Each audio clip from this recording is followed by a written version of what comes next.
Bonjour, je voulais vous présenter Liliane Barder.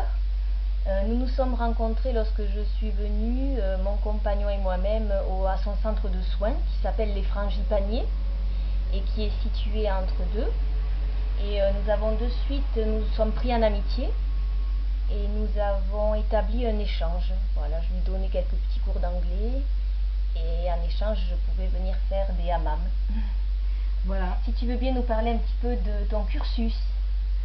Alors voilà, moi je suis institutrice à la retraite, maintenant depuis 5 ans. J'ai donc commencé à enseigner, en étant remplaçante. J'ai fait des remplacements dans le sud de l'île. Je suis allée à Sillaos, à Illet-à-Cordes, à Petite Ferme, pas mal dans la région du Tampon, et avant d'avoir un poste fixe à l'entre-deux. Et j'ai terminé ma carrière à nouveau en faisant des remplacements pour un petit peu me retirer d'une classe, de ma classe, et j'ai fait des remplacements à nouveau sur la plaine des Caps. Et depuis... Alors, il y a juste quelque chose que j'ai oublié de préciser. Avant de reprendre un poste de remplaçante, j'ai créé, à l'entre-deux, j'étais à l'école maternelle, j'ai créé une classe bilingue. Donc, je faisais du français et du créole parce que je trouve que la langue créole est importante pour les enfants. Et donc, c'est moi qui ai monté la classe créole à l'entre-deux. Je suis donc militante pro-créole, bien sûr.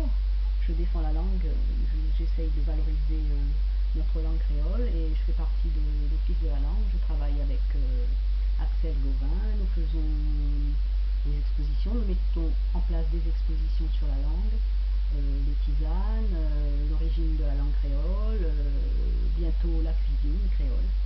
Voilà, donc pour le côté culturel créole. Et depuis que je suis à la retraite, donc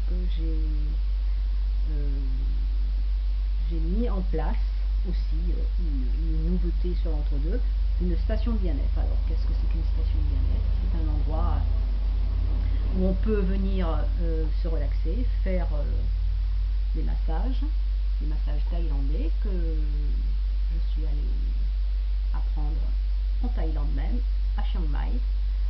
On peut aussi pratiquer une autre relaxation énergétique qui est la technique de libération des émotions.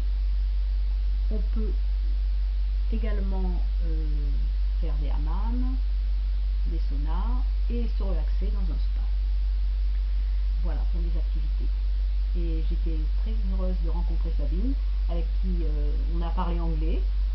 Comme j'aime bien voyager dans les pays anglophones, donc ça m'a bien aidé. Voilà Sabine. Merci. Et juste rajoute que tu es portée sur la nutrition. Ah oui. Comme tu prépares les petits déjeuners, ici les clients sont bien reçus. Oui, alors donc dans le cadre de mes activités de bien-être, je me suis aussi formée en naturopathie. Et dans la naturopathie, il y a un volet nutrition qui est important, donc j'essaye de mettre en pratique dans ma station. Un grand merci.